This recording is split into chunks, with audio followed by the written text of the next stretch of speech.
qaxaree kamiitu jira. Dhugaa kanaafaa jira namoota kamiitu jira. Galgala rafuu kan hin dandeenye, ganama rafuu kan hin dandeenye kan hojjetan baay'eetu jira. Kanaafi hojii kanatti jabaadhaa bakka. Dhugaadhaaf dhaabadhaa. Dhugaadhaaf hojjedhaa. Dhugaaf jiraadhaa bakka. Dhugaan isinitti maalan. Sagalee Waaqayyoo hin barsiifama. Hin lallabama bakka. Kanaan iddoo garaa garaatti hin godhamu bakka. Garuu waa tokkotu hin godhamu. Waldaan onlaayinii bahuuf hin jirtu. Kana jala muraa bakka. Waldaan onlaayinii hin jiru. Waldaan onlaayinii kun kan akkasii fedhaa kun birrii gashii. Qarshii galchii. Mucaa koo dhukkubfatee mana kiraa natti ga'e. Waldaa kootti manni kiraa ga'e. Mana kiraa irratti cimate akkasan ta'e kan na bakka hin jiru. Kan hojjetu kun kana booda. Yoo si bira dhaabbattan kanadha kan isin hin jennu. Egaa dhibbifamaa gaafa miira keessa nama galu akka taanu beeknu nama macheessa. Haarii jiru. Imoona miyuutii qabattaa imoona wayii nagaa nu gaafattaa wayii miyuutii qabattaa. Nagaa sin gaafadha. Dursa Waaqayyoo baga sin gargaara iddoo kanatti sagalee Waaqayyoo isa dhugaa kana dubbachuudhaa fi walii keenya wal geenyee isa nu gargaareef Waaqayyoo haa galatu. Ani wantan jechuu barbaadu normaalii waan nama mudateen sitti hima beektaa amma isa biyya as ta'anii biyya alaatti kadhatanii maal jedhanii bichaa otoo hin taane manuma kootti waan si mudate sinitti hima. Na maaltu ta'e Addis Ababa keessa namichi tokko anoon beeku nagaama.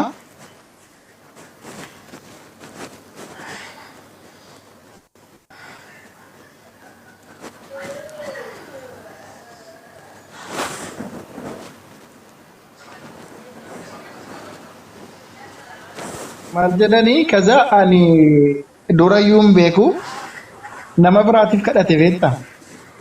Nama biraatiif kadhate namni immoo silkii koo kennaaf akka dhufee mana koo kadhatu. Asumaan iddoo biraadhaa dhufee silkii koo namni kenneefi naaf bilbilee ani raajii keleen jedhama mana kee dhufee siin kadhachuun qabaa jedhe.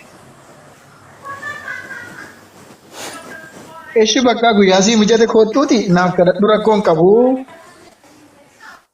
Jedhanii eeyyameef amma kootu guyyaa lama tokko guyyaa sii mijate kootu naaf kadhadhuun jedhe. Asumaan deebisee guyyaa tokko turee dhufe shaantaas ana Addis Ababaadhaa dhufe ta'ee Finfinneedhaan alaa dhufe ta'ee hin beeku. Shaantaa wayii baatee dhufe mana jira. Akkuma dhufeeni yaa keessummaan ani nama Waaqayyooti jedhee ergaa jedhee booda amma adda baafatutti normaalii hin simattaanii mana keetti akka nama tokkotti hin simatta. Ol dhufee galee gaafa galu akka dhufeen waan si dhibu mana nam tokko gaafa deemtu yookiin mana obboleessa kee gaafa deemtu Waaqayyoon galateeffattee teessee nagaa gaafatamanii reenam. Innis onumayyuu akkas hin jedhe. Hin taa'ee bishaan harkaa kennaa jedhe. Bishaan harkaa kennaa yaa bakka karaadhaa dhufe waan ta'eef bishaan harkaa kennaa hin jedheeni sagaleetu jira abbaa ta'e bira hin beeku.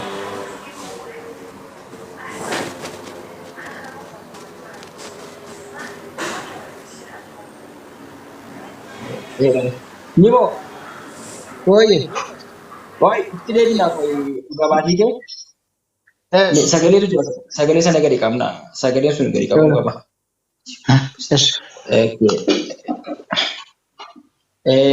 Karaa immoo boonsitu.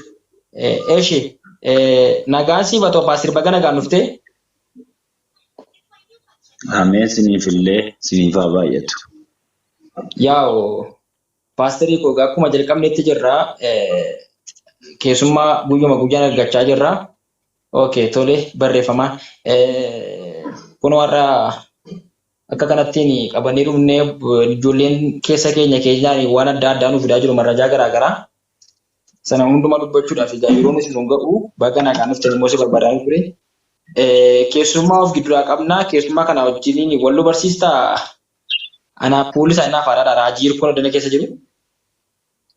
Raajii hirkoo fedha kee yoo ta'e paasterii wajjin wal bara paasterii dameedha wajjin. Eshi nagaa faraarrii jaalalli waaqayyoo hunduma keessaniif haa baay'atu. Suuraan jijjiire Akkam malee fayyaa keetii hirkoo? torbee lama dura nan beeka jechaa turte. Torbee tokkotti na irraanfatte jechuudha. Daboo koo waaqayyo si haa eebbisu. Haasofnee turre Inaasofne garuu nan beeka nama kana akkas jettee turte. okay. Suuraan jijjiire kan biraatti nan ture nan jijjiire jechuudha. Porofaayilii malee waan biraan jijjiire. Okay. Fayyaa keetii akkam jira? Irra galata waaqayyoo. Ani waldaa Assembiliin tajaajila. Akkam fayyaa keetii eessa tajaajiltaati? Waldaa lallabdoota deebi'ee mul'achuu Kiristoos jedha maqaa waldichaa jechuudha. Sarraa Naannoo Ashawaa Meedati.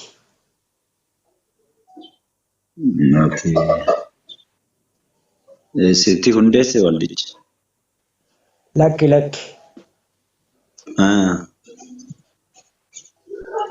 abbaa mul'ataa qaba. Machis ga Kiristoos madhattee maa amanta? Dootaa jala jira bara waldichi. Abbaa mul'ataa gaafa jettu nama natti fakkaateeti. Kiristoos matu hundeesse mini? Ayi jechuun gaggeessa waldichaa jira jechuu barbaadeen egaa. Geggeessaa waldichaa maarree hafuura qulqulluudha. Ani hundeesse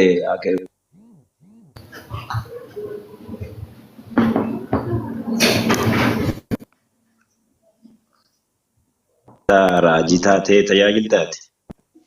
Eeyyee. Okay, waldaa kam keessa turte?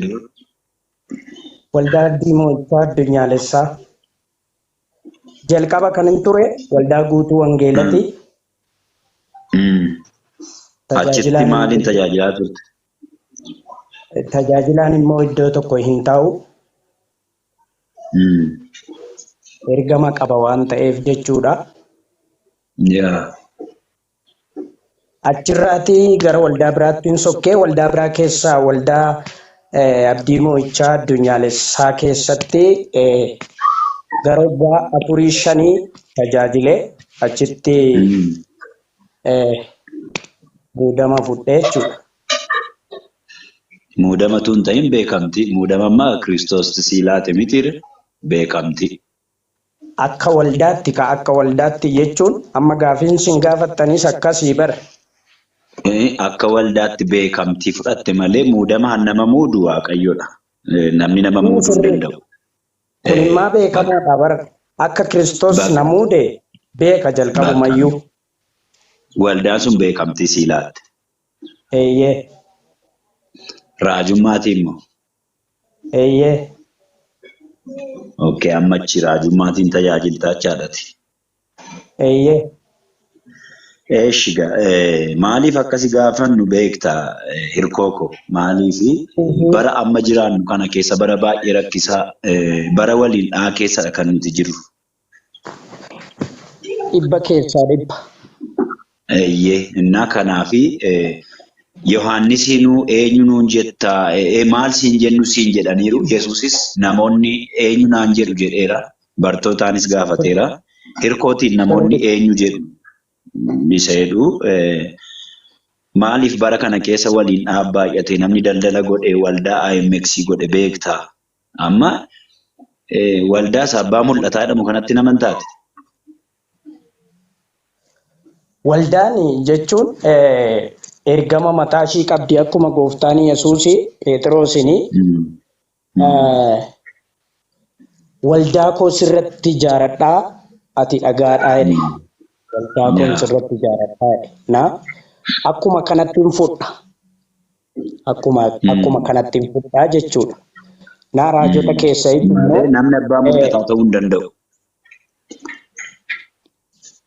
Amma koo haasa'aan jira na harkatti hin qabinaa ka'a. Amma rakkinni as keessa jiru ani yaada keessan kana dhibba keessaa dhibba nan deeggara garuu yaadoleen hin deeggarre tokko tokko keessaa maali yoo jettanii inni jalqabaayi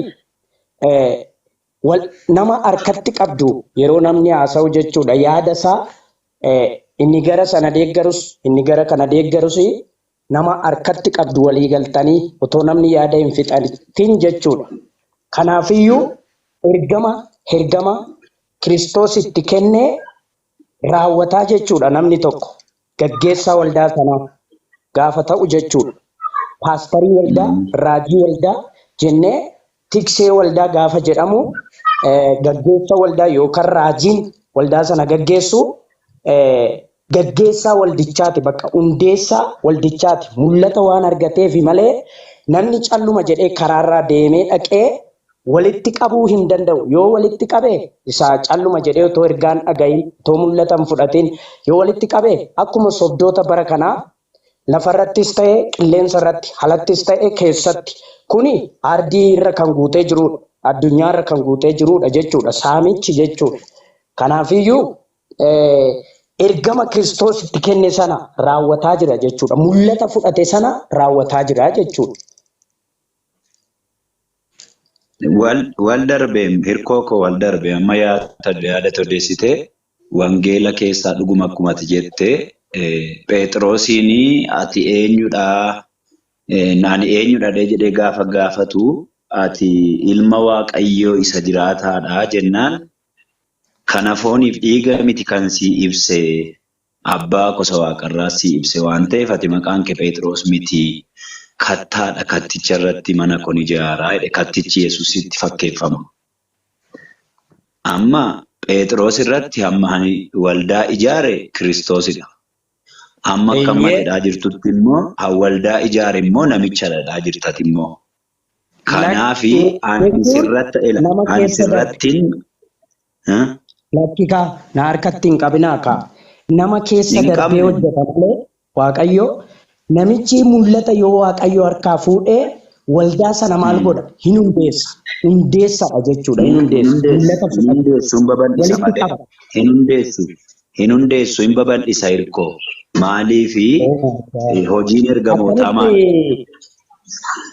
Waaqayyo Musee gaafa ergu Musee ba'uu boqonnaa sadirraa kaasee gaafa itti dubbatu lafa itti gaara jala abiddi boba'u sana argee gaafa achi goru abiddi boba'u kun maali gaafa jedhee achi goru Waaqayyo achitti mul'ata itti kenne maal kan jedhu iddoon kun iddoo qulqullaadha jedheetu kophee kee baafadhu jedhe. Kophee jechuun cubbuudha bakka hin baafate xuraammaa kee baafadhu jechuusaati.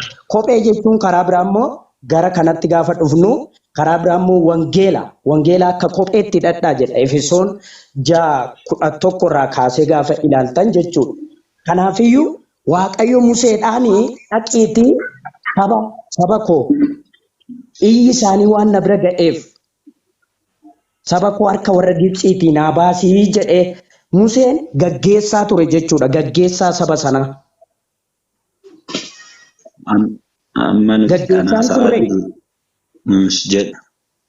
Gaggeessaan turre Museen. Amma waa'ee waldaa miti amma waa'een seera ba'u waa'ee waamamu Museedha malee waa'ee waldaa hundeessuu maalii miti.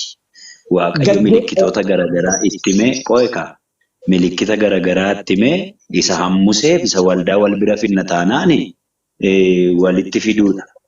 Ani bakka gaggeessummaatti haasa'aa jira. Bakka gaggeessummaatti Waaqayyo namatti kenna. Isa gaggeessummaa miti amma Museen saba Israa'eliin gaggeesse malee waldaa hundeesse miti. Inni biyya Gibxiitiin si baasa biyya garbummaa keessaan si baasa siin fayyadameen baasa saba Israa'eliin dhaqin saba koo fuudhii baay'eedhe malee waldaa ijaaree achuma taa'in jenne.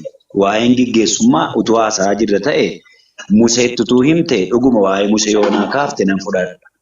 Amma garuu waa'ee waldaa irratti amma namni machis gaa'in fidde waan ta'eef abbaa mul'ataa nama jennu amma Phaawulosiin yoo ilaalte Qorontoosiin dhaqee waggaaf ji'a 3 taa'ee Qorontos keessa hundeessee Efesooniin dhaqee Galaatiyaa dhaqee waldaa hundeessee jaarsolii waldaa itti filee imaanaatti kennee deema malee achuma buufatee nasiin geggeessaa waldaan kun na jala jirti jedheen taa'u. Kanas nun dubbisiifne sagalee Waaqayyoo. Na dhagaa Tarsaafoo jirtanii gannaaree anis ikkoo kanuman jedhe hundeessaa waldichaa jennaan lakkeettan. Kan hundeessu Kiristoosidha. Kiristoos Jalqaba hundeessa irratti waldaa. deebiseera nama Waaqayyoo isin wangeela beektu taanaan amma wal mormuu miti hojiin hafuuraa jaalalaan walii ibsina. Jalqaba irratti Phexroosiin Isadha. gooftaan akkas Kan waldaa jedheenna hundeessu Kiristoos akka ta'e beektanii ati. hin ta'u fudhataman qabattanii bara.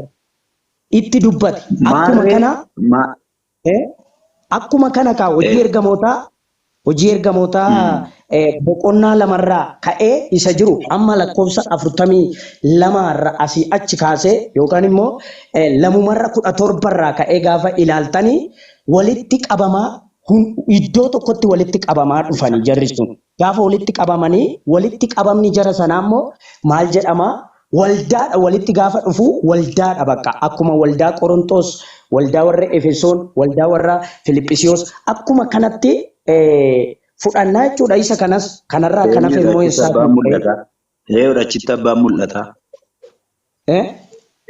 Hojii ergamoota sana irratti dhiyeenyudha abbaan mul'ata. ergamoota ka tokko ta'aniitu Meeteel argite amma asittidha. Dogoggorri keenya inni guddaan hirkoo koo ilaamu maadha beektaa? Dogoggoraan itti kaa maali hin dubbifna baafne nan dubbisa baafee wangeela harkaa qabnaa bara Sirriidha dhaggeeffadhu. Inni ati jette koo sirriidha mila. Isaan nuti ergamoonni walitti qabamanii mini isa abbaa mul'ataadhaan kan nuyi haasa'aa jiru. Abbaa mul'ataa kanaa fi ergamoonni walitti dhufanii jechuun gargariidhaan inni haasa'aa jirtu. Ishii haa ta'u isa barbeera ani jalqabuma irratti deebiseera garuu mootota lammaffaa boqonnaa dhaqanii yoo ilaaltanii raajii Elsaa'iin iddoon nuti si duratti walitti qabamnu waan dhiphateef laga Yordaanos deemnee dhaabaa murree muka murree iddoo fuula kee duratti walitti qabamnu in ijaarraa jedhan iddoo sanatti fuula Elsaa'i duratti akka walitti qabamanii tajaajilamaa turan Elsaa'i raajii akka ta'e beekamaadha. Raajota malee abbaa mul'ataa miti. Abbaa mul'ataa miti Elsaa'i raajiidha malee. Abbaa mul'ataa miti. Iddoo kanatti yaadni kee sirriidha amma ati aan fudhachuu diddee abbaa mul'ataaf hundeessaa waldaa kiristiyaanaa Iyeesus Kiristoosidha. Waldaa kiristiyaanaa kan hundeessu Yesuusidha. Akka fakkeenyaaf ammoo waldaan keessan amma paastoriyaalii moo liidarshiippii moo jaarsolii waldaatiin bulti amma? Naa deebisa. Jaarsolii. Waaqayyo guddaa si haa eebbisu. Argite amma kanadha. Isa kanadha amma maadha nuti amma fakkeenyaafi amma ati maalaa jennuun deebiinaa deebisaa deema hangafichaan yookaan immoo tajaajilaa sanaan raajii sanaan ergamaa ta'uu danda'a paastarii ta'uu danda'a wangeelaawii ta'uu danda'a addaa sana kan gaggeessu eenyu jennee darbina ree. Maal jenna gooftaan si haa eebbisu. Efesoon boqonnaa 4:11 dubbifteetta mini? Maal jedha? Achirratti maal jedha beektaa gooftaan Yesuus Kiristoos kaan barsiisota, kaan raajota, kaan tiksitoota yookiin soortota, kaan ergamoota, kaan immoo hojjetaa wangeelaa godheedha. Isaan kun eenyuuf kennaman? Waldaa kiristiyaanaaf kennaman. Qaama waldaa kiristiyaanaa amma fakkeenyaaf ati dura mulu wangeeliin ture jedha.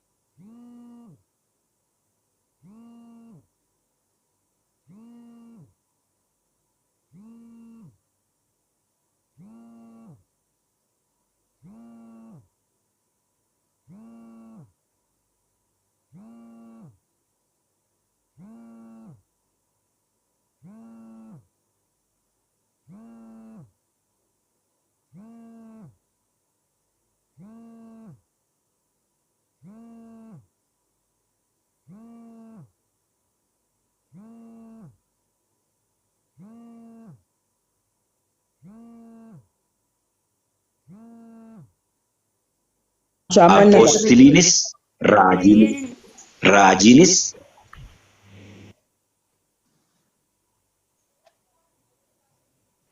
Kiristoosii hojjete sagaleen kee ani eenyu hankomo? Neetwoorkiidhaaf natti fakkaata. Yaa kukkutee ture garuu amma sirriidha. Ammoon Amma sirriidha. Yaa ni Sirriidha. dhaga'ama ni dhaga'ama.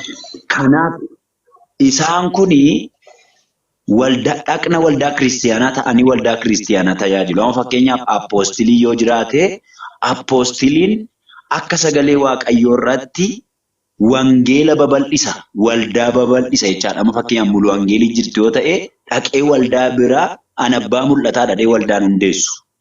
Mulu wangeelii quxura 1, quxura 2, quxura 3dha. Yoo amma fakkeenyaaf baakkoo mulu wangeelii jiru ta'e baakkootti dhaqee hundeessee jaarsolitti filee deebi'amas. Maaliif? Appoostiliidha sababa ta'eef. Hojjetaan wangeelaa immoo wangeela namoota hin geenye biraan geessisa. Soortuun immoo maal godha? Soortuun immoo gattaa'ee namoota barsiisa sobaarraa eega. Namoota dhufan amma Kiristoos amma inni deebi'ee dhufutti mushurraa godhee qopheessaa jechaadha. Raajiin immoo waldaama sana keessaa akka sagalee waaqayyootti raajii fuudhee saba sanatti dheekkama gara sagalee waaqayyootti akka isaan deddeebi'aniif, akka isaan qophaa'aniif, akka isaan sagalee waaqayyoo dubbifataniif, akka isaan kadhataniif ergaa waaqayyootti dubbata gara guutummaa Kiristoositti akka isaan guddatan godha. Amma Kiristoos deebi'ee dhufee nu fudhatuutti jechaadha. Amma ani innan sedhee namni tokko ani abbaa mul'ataaf hundeessaa waldichaa jedhee suura ka'ee zayitiitti laxxafee suura ka'ee waltajjiirra kaa'ee yaada ko maleen ta'u jedhee akkaawuntiitti farramee maalti farramee ati kanan fudhattaayi ati.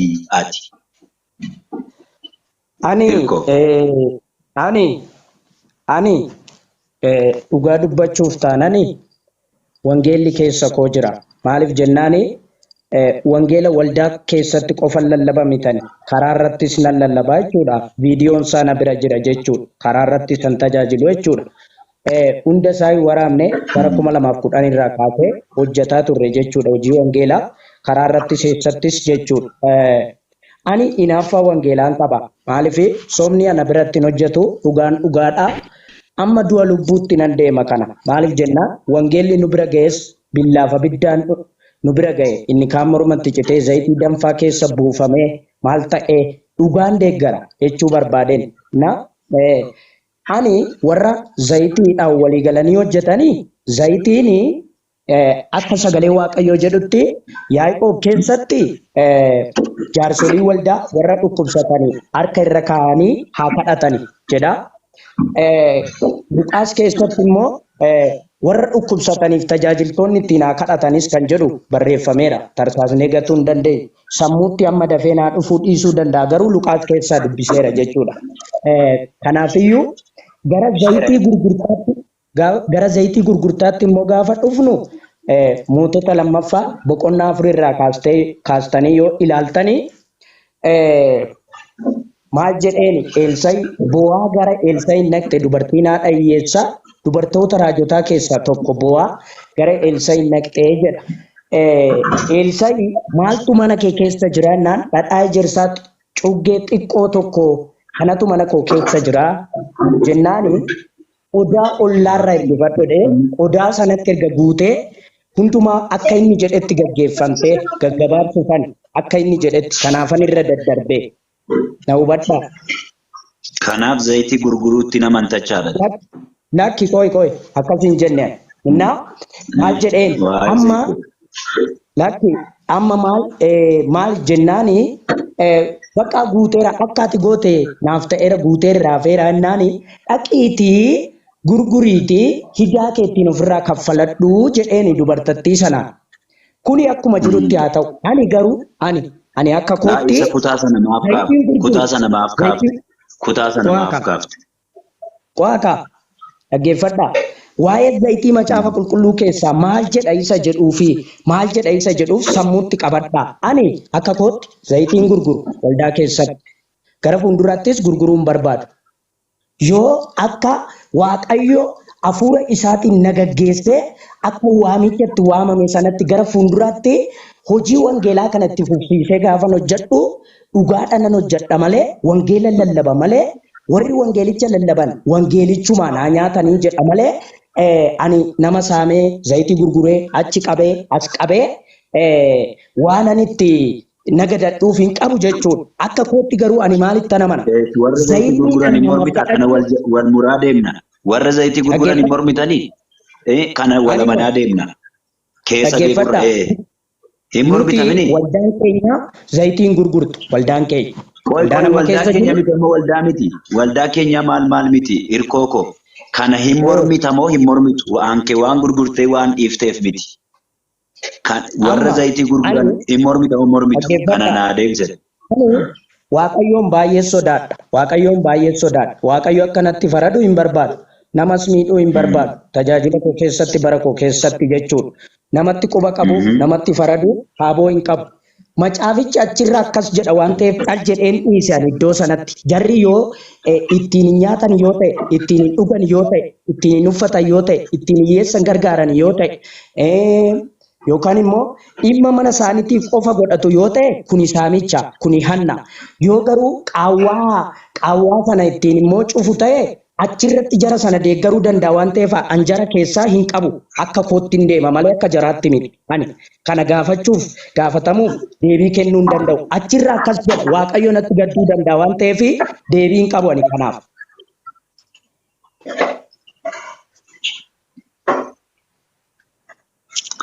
Lamma argite kanadha mamma wangeela hiran jechuudha akkasitti hirkoo. Wangeela Hirannee miti hiran kan sunan Waaqayyo natti gadduu danda'a jedhu tarkaaseen miti qaxaaree macaafa qulqulluu keessaa nama Waaqayyoo maali? laatuka Maa kutaati wallolla? amma Wangeela no naafaa jira. wallolle dhaggeeffadhu kutaati mootota irratti kaafte waa'ee haadha hiyyeessaa dubbata malee waa'ee waldaatti ijaaruu waa'ee maalii zayitii gurguruu wanti kaasu hin jiru. Waa'ee haadha hiyyeessaa tokkodha kan inni dubbatu. Kutaama sa'aati sila fidde jechaadha.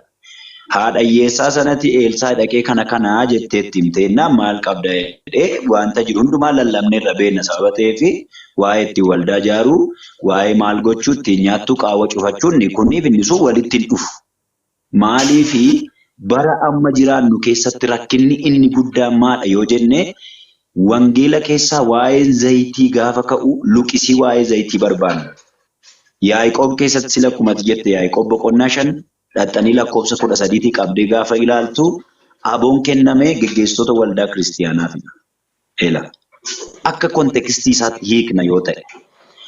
Sila immoo Luqaas keessa jetteetta Luqaas gooftaan Iyyasuus Kiristoosii eenyutti kenne? Eenyutti kenne sila kaafteetta akka kontekstii isaatti taasifnu. Maaliifi namoonni baay'ee wangeela kanaaf zayitii danfaa keessa bu'anii warri miilanaa immoo zayiticha qabbaneessanii gurguraa jiru. Zayiticha qabbaneessanii zayitii dibataadhanii gurguraa jiru. Maaliifin sitsii kaasee Iyyasuus Kiristoos Waaqayyo Abbaan gaafa dhufu waldaatiin nu beeku ilma isaatiin nu beeka malee. Kun nan gashu sun nan gashu jettee wanta dhiiftu miti. Firdiitti maalti natti fide firdii miti sobaan soba jechuun dhugaan dhugaa jechuun firdiitti dhiyaachuu miti baay'ee. Firdii faraduu miti. Ani kanan jedhe dhaggeeffadhaa na hubadhaa. Achirraa akkas jedha waan ta'eef ani jara kanatti guutumaan guututti isin akkas jedhee faraduudhaaf isa barreeffame sun sammuu koo keessa waan jiruuf guutumaan guututti itti faraduu fi nama mormuu danda'a Waaqayyo waan jedhu yaada. Ani nama macaafa qulqulluu ammoonna tootii baay'een hubanna baay'een beeku baay'een baranna. Tola ammati fakkeenya ammee raajii dhammati namaaf raajii birriitiin fiddaati. Ani otoo morma korra billaan ta'anii birriidhaaf namaaf irraaju irraa isin fuudhu. Iddootti gooftaa Yesuus zayitii gurguru argitee taate. Dubbifteetta macaafa 66 keessa. Hin dubbifne. Naa deebisi hirkoo naa deebisi maaliif dhimma lubbuudha. Argiteetta dubbifteetta macaafa uumamaa mul'ataatti. Hin dubbifneni maal dubbifte isa tola fudhattan tola kennaa jedhamini. Eeyyee.